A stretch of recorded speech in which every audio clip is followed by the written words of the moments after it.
ਜਾਣਾ ਹੀ ਪੈਂਦਾ। ਇਸੇ ਤਰ੍ਹਾਂ ਅਕਾਲ ਪੁਰਖ ਵਾਹਿਗੁਰੂ ਜੀ ਨੇ ਸਾਡੇ ਨੱਕ ਦੇ ਵਿੱਚ ਨੱਥ ਪਾਈ ਹੋਈ ਆ। ਜਿਹੜੇ ਪਾਸੇ ਵਾਹਿਗੁਰੂ ਜੀ ਚਲਾਉਂਦੇ ਸਾਨੂੰ ਚੱਲਣਾ ਹੀ ਪੈਂਦਾ। ਲਓ ਸਾਧ ਸੰਗਤ ਜੀ, ਅੱਜ ਦੀ ਆਪਾਂ ਸਾਖੀ ਪੜ੍ਹੀਏ, ਵਿਚਾਰੀਏ। ਬੜੀ ਅੱਜ ਦੀ ਸਾਖੀ ਜਿਹੜੀ ਉਹ ਮਹਾਨ ਆ, ਅਤੇ ਮੈਂ ਪੜ੍ਹ ਕੇ ਰਾਤੀ ਹੈਰਾਨ ਹੋ ਗਿਆ।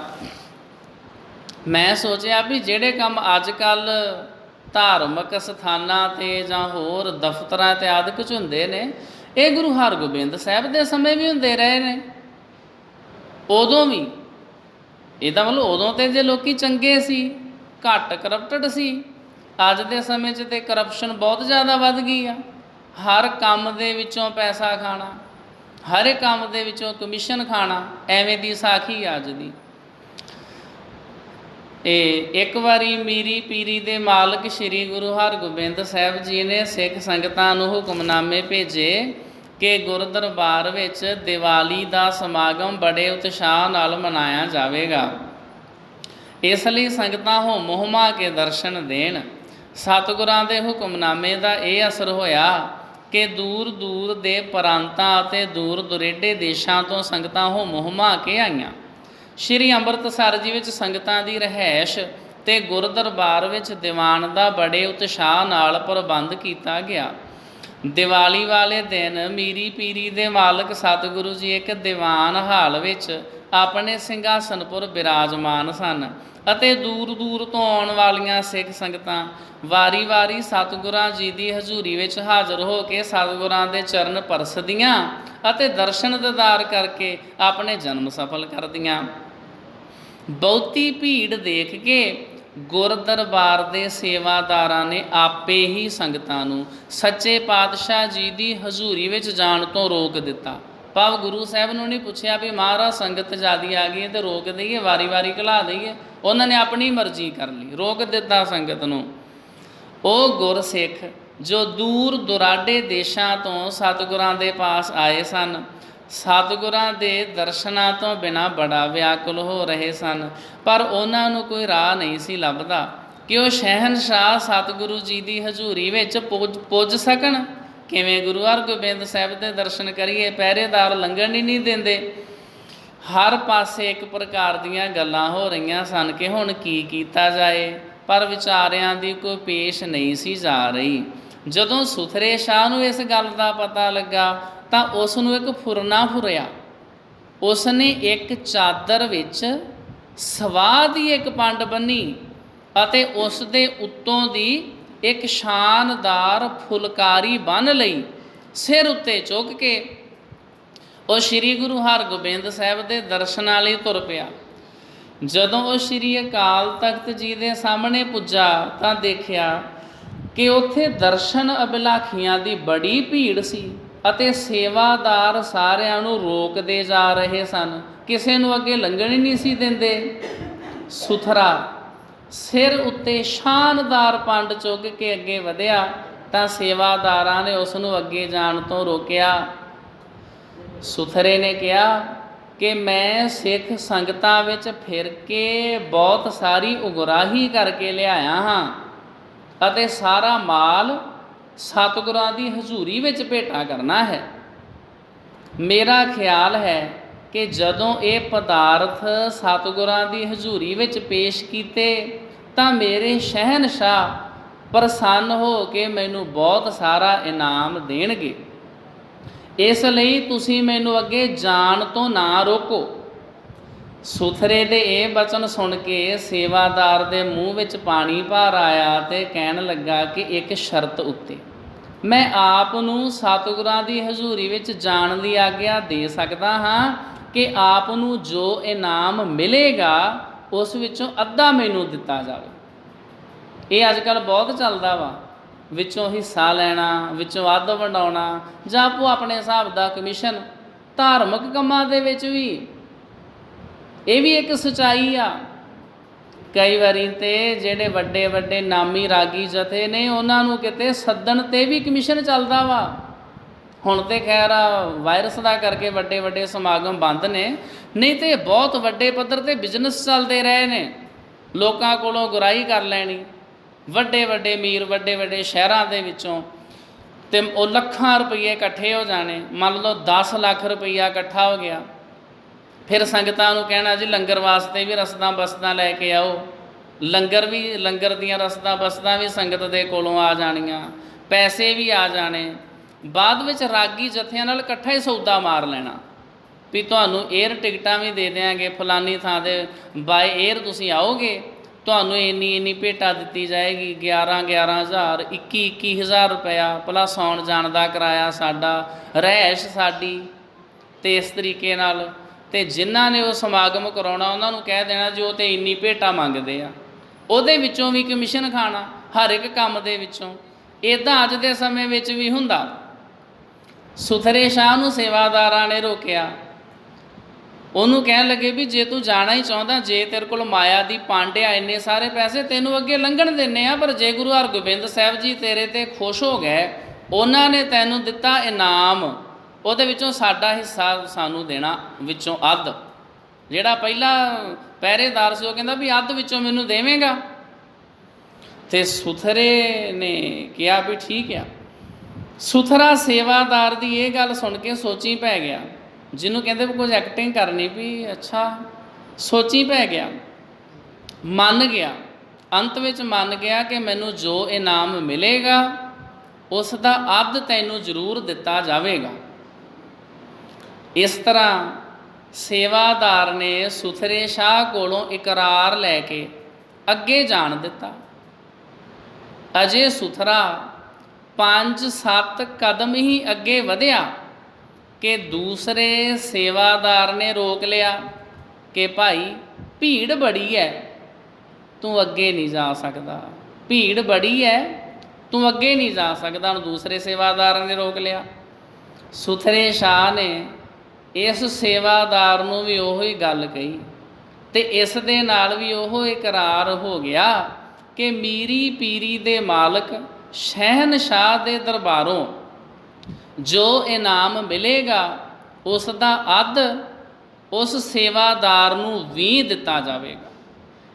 ਇਸ ਤਰ੍ਹਾਂ ਸੁਥਰਾ ਸ਼ਾਹ ਰੋਕਣ ਵਾਲੇ ਸੇਵਾਦਾਰਾਂ ਨੂੰ ਇਨਾਮ ਦੇ ਅੱਧ ਦਾ ਲਾਲਚ ਦਿੰਦਾ 7 ਸੇਵਾਦਾਰਾਂ ਕੋਲੋਂ ਅੱਗੇ ਲੰਘ ਗਿਆ। 7 ਸੇਵਾਦਾਰ ਸੀ ਉੱਥੇ, 7 ਪਹਿਰੇਦਾਰ ਸੀ ਅੰਮ੍ਰਿਤਸਰ ਸਾਹਿਬ ਵਿਖੇ ਗੁਰੂ ਹਰਗੋਬਿੰਦ ਸਾਹਿਬ ਦੇ ਦਰਬਾਰ 'ਚ। ਮੀਰੀ ਪੀਰੀ ਦੇ ਮਾਲਕ ਸੋਢੀ ਸੁਲਤਾਨ ਸ਼੍ਰੀ ਗੁਰੂ ਹਰਗੋਬਿੰਦ ਸਾਹਿਬ ਜੀ ਆਪਣੇ ਸਿੰਘਾਸਨ ਉੱਤੇ ਬਿਰਾਜਮਾਨ ਸਨ। ਆਲੇ ਦੁਆਲੇ ਕੁਝ ਸੇਵਾਦਾਰ ਖੜ੍ਹੇ ਸਨ ਅਤੇ 5-6 ਸਿੱਖ ਹਜ਼ੂਰ ਦੇ ਪਵਿੱਤਰ ਦੀਦਾਰ ਲਈ ਆਪ ਦੀ ਹਜ਼ੂਰੀ ਵਿੱਚ ਬਿਰਾਜਮਾਨ ਸਨ। ਸੁਥਰੇ ਸ਼ਾਹ ਨੇ ਜਾ ਕੇ ਉਹ ਪੰਡ ਇੱਕ ਪਾਸੇ ਰੱਖ ਦਿੱਤੀ ਅਤੇ ਉਸ ਪੰਡ ਅੱਗੇ ਦੋਵੇਂ ਹੱਥ ਜੋੜ ਕੇ ਉਸ ਦੇ ਅੱਗੇ ਘੜੀ ਮੁੜੀ ਮੱਥਾ ਟੇਕਣ ਲੱਗ ਪਿਆ। ਸੁਥਰੇ ਦਾ ਇਹ ਕੌਤਕ ਦੇਖ ਕੇ ਸਤਿਗੁਰੂ ਜੀ ਇਹ ਸਮਝ ਗਏ ਕਿ ਅੱਜ ਜ਼ਰੂਰ ਕੋਈ ਭਾਣਾ ਵਰਤਿਆ ਹੈ, ਨਹੀਂ ਤਾਂ ਸੁਥਰਾ ਸ਼ਾਹ ਇਸ ਤਰ੍ਹਾਂ ਪੰਡ ਨੂੰ ਨਮਸਕਾਰ ਕਿਉਂ ਕਰਦਾ। ਸ਼ਹਿਨਸ਼ਾਹ ਸਤਿਗੁਰੂ ਜੀ ਨੇ ਪੁੱਛਿਆ, ਸੁਥਰਾ ਸ਼ਾਹ ਇਹ ਕੀ ਕੌਤਕ ਵਰਤਾ ਰਿਹਾ ਹੈ, ਇਸ ਪੰਡ ਵਿੱਚ ਕੀ ਹੈ ਜੋ ਘੜੀ ਮੁੜੀ ਇਸ ਦੇ ਅੱਗੇ ਹੱਥ ਜੋੜ ਕੇ ਨਮਸਕਾਰ ਕਰਦਾ ਪਿਆ ਹੈ।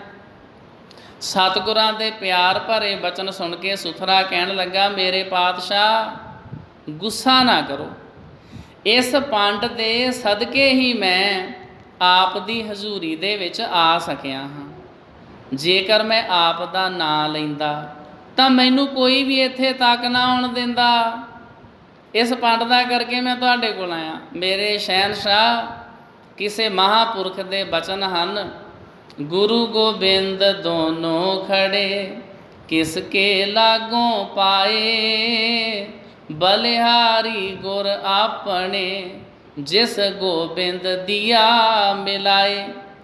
ਸੋ ਮੈਂ ਇਸ ਪੰਡ ਦੇ ਬਲਿਹਾਰੇ ਜਾਂਦਾ ਜਿਸ ਦੀ ਕਿਰਪਾ ਨਾਲ ਆਪ ਦੇ ਪਵਿੱਤਰ ਦਰਸ਼ਨ ਹੋ ਗਏ ਹਨ। ਮੈਂ ਇਸ ਪੰਡ ਦਾ ਅਹਿਸਾਨ ਕਦੀ ਨਹੀਂ ਭੁੱਲ ਸਕਦਾ ਜਿਸ ਦੀ ਕਿਰਪਾ ਨਾਲ ਇਸ ਨਾਚੀਜ਼ ਨੂੰ ਹਰਗੋਬਿੰਦ ਸਾਹਿਬ ਜੀ ਦੇ ਚਰਨਾਂ ਤੱਕ ਪੁੱਜਣ ਦਾ ਮੌਕਾ ਮਿਲਿਆ ਹੈ। ਸਤਿਗੁਰੂ ਜੀ ਘਟ ਘਟ ਦੇ ਜਾਣਨਹਾਰ ਸਨ, ਸਮਝ ਗਏ ਕਿ ਸਿੱਖ ਸੰਗਤਾਂ ਨੂੰ ਸਾਡੇ ਤੱਕ ਆਉਣ ਨਹੀਂ ਦਿੱਤਾ ਜਾ ਰਿਹਾ। ਸੁਥਰੇ ਨੇ ਤਾਂ ਇਹ ਕੌਤਕ ਰਚਿਆ ਹੈ। ਫਿਰ ਹੱਸ ਕੇ ਪੁੱਛਣ ਲੱਗੇ, ਸੁਥਰਿਆ ਇਸ ਪੰਡ ਵਿੱਚ ਕੀ ਹੈ ਜਿਸ ਦੀ ਕਿਰਪਾ ਨਾਲ ਤੂੰ ਇੱਥੇ ਪਹੁੰਚਿਆ ਹੈ? ਸਵਾ 7 ਚੁੱਲ੍ਹਿਆਂ ਦੀ, ਇਹਦੇ ਵਿੱਚ ਹੋਰ ਕੀ ਹੋਣਾ ਏ? ਪਰ ਇਹਦੀ ਕਿਰਪਾ ਮੇਰੇ ਉੱਤੇ ਬੜੀ ਹੋਈ ਏ। ਸੁਥਰੇ ਨੇ ਕਿਹਾ, ਇਹ ਕਹਿ ਕੇ ਇਸ ਪੰਡ ਤੋਂ ਫੁਲਕਾਰੀ ਲਾਹੀ ਤੇ ਅੰਦਰੋਂ ਸਵਾ ਦੀ ਪੰਡ ਖੋਲੀ, ਮੁੱਠਾਂ ਭਰ ਕੇ ਸਵਾਹ ਉਡਾਉਣ ਲੱਗਾ ਤੇ ਸਵਾਹ ਨੂੰ ਮੱਥਾ ਟੇਕਣ ਲੱਗਾ। ਸਤਿਗੁਰਾਂ ਨੇ ਇੱਕ ਸੇਵਾਦਾਰ ਨੂੰ ਹੁਕਮ ਕੀਤਾ, ਇਸ ਨੂੰ ਇਸ ਤਰ੍ਹਾਂ ਕਰਨ ਤੋਂ ਹਟਾਓ। ਗੁਰੂ ਦਾ ਦਰਬਾਰ ਲੱਗਾ, ਇਹ ਗੁਰੂ ਦਰਬਾਰ ਵਿੱਚ ਸਵਾਹ ਉਡਾਉਂਦਾ ਵਾ। ਇਸ ਸ਼ਰਾਰਤ ਬਦਲੇ, ਇਸ ਗੁਸਤਾਖੀ ਬਦਲੇ ਇਸ ਨੂੰ 100 ਜੁੱਤੀਆਂ ਮਾਰੋ। ਸੁਥਰਾ ਹੱਥ ਜੋੜ ਕੇ ਆਪਣੇ ਗਲ ਵਿੱਚ ਪੱਲਾ ਪਾ ਕੇ ਸਤਿਗੁਰਾਂ ਦੀ ਹਜ਼ੂਰੀ ਵਿੱਚ ਖਲੋ ਕੇ ਬੇਨਤੀ ਕਰਨ ਲੱਗਾ, ਮੇਰੇ ਪਾਤਸ਼ਾਹ ਆਪ ਦੀ ਬੜੀ ਕਿਰਪਾ ਹੈ ਜੋ ਆਪ ਨੇ ਇਸ ਦਾਸ ਨੂੰ ਇਸ ਸੇਵਾ ਬਦਲੇ ਇਹ ਇਨਾਮ ਦੇਣ ਦਾ ਹੁਕਮ ਕੀਤਾ ਹੈ। ਇਸ ਇਨਾਮ ਵਿੱਚ ਮੇਰੇ ਹੋਰ ਵੀ ਭਾਈਵਾਲ ਹਨ। ਮੈਂ ਅਮਾਨਤ ਵਿੱਚ ਖਿਆਨਤ ਨਹੀਂ ਕਰਨਾ ਚਾਹੁੰਦਾ। ਉਹ ਮੇਰੇ ਭਾਈਵਾਲਾਂ ਦਾ ਹਿੱਸਾ ਪਹਿਲੋਂ ਦਿੱਤਾ ਜਾਵੇ, ਜੋ ਬਾਕੀ ਬਚੇ ਉਹ ਮੈਂ ਲੈਣ ਦਾ ਹੱਕਦਾਰ ਹਾਂ। ਇਸ ਦਾ ਮਤਲਬ ਇਨਾਮ ਕਿਹਾ, ਅਸੀਂ ਤੇ 100 ਜੁੱਤੀਆਂ ਮਾਰਨ ਦਾ ਹੁਕਮ ਕੀਤਾ ਹੈ, ਇਨਾਮ ਤੇ ਕੋਈ ਨਹੀਂ ਦਿੱਤਾ ਜਾ ਰਿਹਾ। ਸਤਿਗੁਰਾਂ ਨੇ ਫਰਮਾਇਆ, ਜੀ ਹਾਂ ਮੇਰੇ ਪਾਤਸ਼ਾਹ, ਆਪ ਦੀ ਹਜ਼ੂਰੀ ਵਿੱਚੋਂ ਜੋ ਵੀ ਮਿਲ ਰਿਹਾ ਹੈ ਇਸ ਨਾਚੀਜ਼ ਸੇਵਕ ਦੇ ਧੰਨ ਭਾਗ ਹਨ, ਪਰ ਇਸ ਵਿੱਚ ਵੀ ਮੇਰੇ ਭਾਈਵਾਲ ਹਨ। ਸੁਥਰੇ ਨੇ ਬੇਨਤੀ ਕੀਤੀ, ਮਹਾਰਾਜ ਜੋ ਸੇਵਾਦਾਰ ਸਿੱਖ ਸੰਗਤਾਂ ਨੂੰ ਰੋਕਦੇ ਹਨ ਉਹਨਾਂ ਨੇ ਇਸ ਦਾਸ ਨੂੰ ਵੀ ਰੋਕਿਆ, ਪਰ ਮੈਂ ਇਕਰਾਰ ਕੀਤਾ ਕਿ ਜੋ ਇਨਾਮ ਮਿਲੇਗਾ ਉਸ ਦਾ ਅੱਧ ਪਹਿਲੇ ਸੇਵਾਦਾਰ ਭਾਈ ਮਹਿੰਗੇ ਨੂੰ ਜ਼ਰੂਰ ਮਿਲੇਗਾ। ਸੋ 50 ਜੁੱਤੀਆਂ ਤੇ ਉਸ ਨੂੰ ਮਿਲਣੀਆਂ ਚਾਹੀਦੀਆਂ ਹਨ। ਬਾਕੀ ਅੱਧੀਆਂ ਵਿੱਚੋਂ 5 ਦਾ ਇਕਰਾਰ ਦੂਜੇ ਸੇਵਾਦਾਰ ਨਾਲ ਹੋਇਆ ਸੀ, ਸੋ 5 ਉਸ ਨੂੰ ਦਿੱਤੀਆਂ ਜਾਣ। ਬਾਕੀ 5 ਵਿੱਚੋਂ ਅੱਧੀਆਂ ਜਾਂ ਬੇਸ਼ੱਕ 13 ਤੀਸਰੇ ਨੂੰ ਮਾਰੀਆਂ ਜਾਣ। ਬਾਕੀ ਜੋ 12 ਬਚਨ ਉਹਨਾਂ ਵਿੱਚੋਂ 6 ਜੁੱਤੀਆਂ ਚੌਥੇ ਸੇਵਾਦਾਰ ਨੂੰ ਮਾਰੋ। ਜੋ ਬਾਕੀ ਬਚਨ ਉਹਨਾਂ ਦਾ ਅੱਧ ਅਰਥਾਤ 3 ਜੁੱਤੀਆਂ 5ਵੇਂ ਨੂੰ ਮਾਰੀਆਂ ਜਾਣ। ਬਾਕੀ 3 ਵਿੱਚੋਂ ਬੇਸ਼ੱਕ 2 6ਵੇਂ ਨੂੰ ਤੇ ਬਾਕੀ 1 ਰਹੇ ਉਹ 7ਵੇਂ ਨੂੰ ਮਾਰੀ ਜਾਵੇ। ਸ਼ਹਿਨਸ਼ਾਹ ਮੈਂ ਉਹਨਾਂ ਨਾਲ ਇਕਰਾਰ ਕਰਕੇ ਇੱਥੋਂ ਤੱਕ ਪਹੁੰਚ ਸਕਿਆ ਹਾਂ। ਜੇਕਰ ਉਹਨਾਂ ਨੂੰ ਹਜ਼ੂਰ ਵੱਲੋਂ ਮਿਲੇ ਇਨਾਮ ਦੇ ਅੱਧ ਦਾ ਇਕਰਾਰ ਨਾ ਕਰਦਾ ਤਾਂ ਇੱਥੋਂ ਤੱਕ ਆ ਹੀ ਨਾ ਸਕਦਾ। ਸੋ ਮੈਂ ਬੇਈਮਾਨ ਨਹੀਂ ਬਣਨਾ ਚਾਹੁੰਦਾ। ਇਸ ਇਨਾਮ ਦੀ ਵੰਡ ਇਸ ਹਿਸਾਬ ਨਾਲ ਕਰ ਦਿਓ ਤਾਂ ਸਿੱਖ ਸੰਗਤਾਂ ਨੂੰ ਸਹੂਲਤ ਹੋ ਜਾਵੇਗੀ। ਮੀਰੀ ਪੀਰੀ ਦੇ ਮਾਲਕ ਸੁਥਰੇ ਦੇ ਇਹ ਬਚਨ ਸੁਣ ਕੇ ਮੁਸਕਰਾਏ।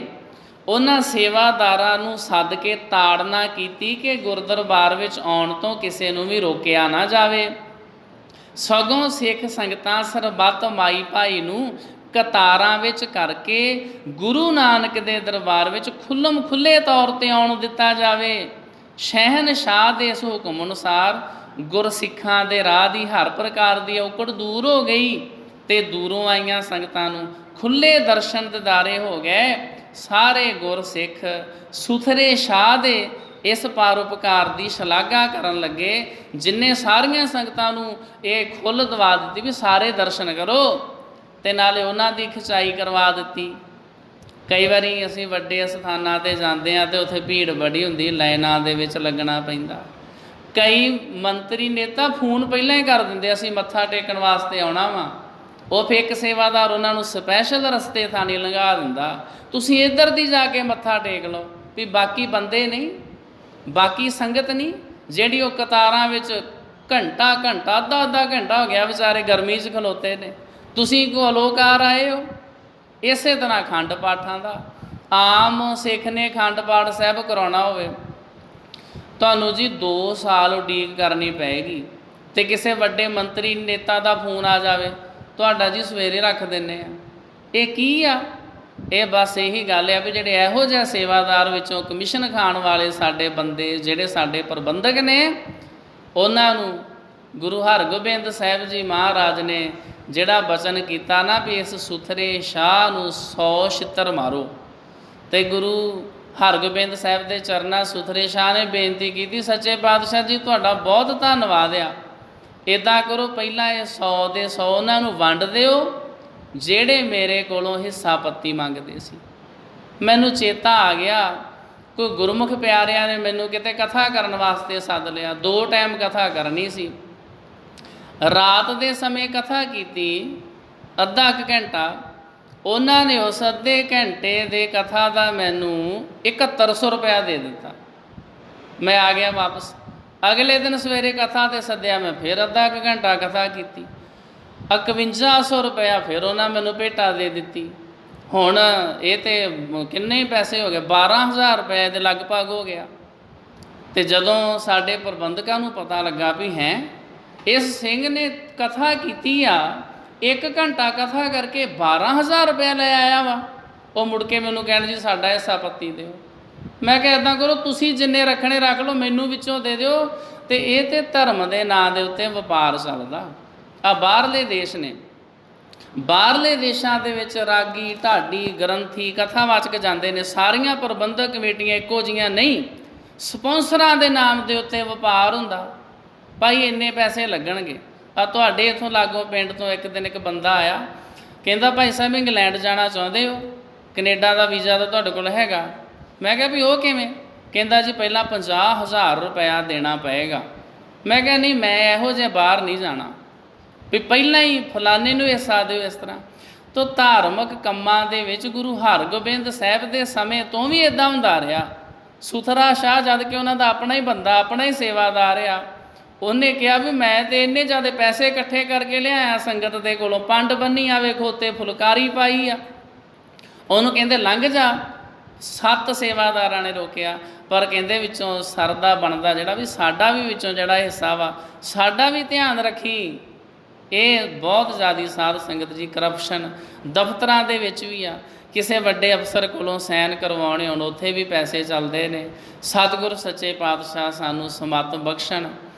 ਗੁਰੂ ਸਾਹਿਬ ਜੀ ਮਹਾਰਾਜ ਨੇ ਜਿਹੜੀਆਂ ਇਹ ਤਰੁੱਟੀਆਂ, ਇਹ ਕਮੀਆਂ ਦੂਰ ਕੀਤੀਆਂ ਸਨ, ਉਹ ਫਿਰ ਸਾਡੇ ਵਿੱਚ ਆਉਂਦੀਆਂ ਜਾਂਦੀਆਂ ਨੇ। ਅਤੇ ਉਸੇ ਤਰ੍ਹਾਂ ਹੀ ਆ ਸਤਿਗੁਰੂ ਜੀ ਕਿਰਪਾ ਕਰਨ, ਅਸੀਂ ਨੇਕ ਇਨਸਾਨ ਜਿਹੜੇ ਉਹ ਬਣ ਜਾਈਏ। ਅੱਜ ਦੇ ਵਕਤ ਇਤਨੀਆਂ ਬੇਨਤੀਆਂ ਪ੍ਰਵਾਨ ਕਰਨੀਆਂ, ਇਹ ਗੁਰੂ ਸਾਹਿਬ ਜੀ ਦੀਆਂ ਸਾਖੀਆਂ ਇਸ ਤਰ੍ਹਾਂ ਦੀਆਂ ਹੁੰਦੀਆਂ ਨੇ, ਜਦੋਂ ਇਹਨਾਂ ਨੂੰ ਕੰਪੇਅਰ ਕਰਕੇ ਵੇਖਦੇ ਹਾਂ ਸਾਨੂੰ ਲੱਗਦਾ ਹੈ ਅਸੀਂ ਵੀ ਤਾਂ ਇਸ ਤਰ੍ਹਾਂ ਦੇ ਹੀ ਹਾਂ, ਅਸੀਂ ਵੀ ਤਾਂ ਇਸੇ ਤਰ੍ਹਾਂ ਹੀ ਹਿੱਸਾ ਪੱਤੀ ਮੰਗਦੇ ਹਾਂ। ਗੁਰੂ ਸਾਹਿਬ ਜੀ ਸਾਨੂੰ ਸਮੱਤ ਬਖਸ਼ੋ, ਸਾਡੇ 'ਤੇ ਰਹਿਮਤ ਕਰੋ। ਤੋ ਹੋਈਆਂ ਭੁੱਲਾਂ ਗਲਤੀਆਂ ਦੀ ਮੁਆਫੀ ਫਤਿਹ ਪ੍ਰਵਾਨੋ ਜੀ। ਵਾਹਿਗੁਰੂ ਜੀ ਕਾ ਖਾਲਸਾ, ਵਾਹਿਗੁਰੂ ਜੀ ਕੀ ਫਤਿਹ।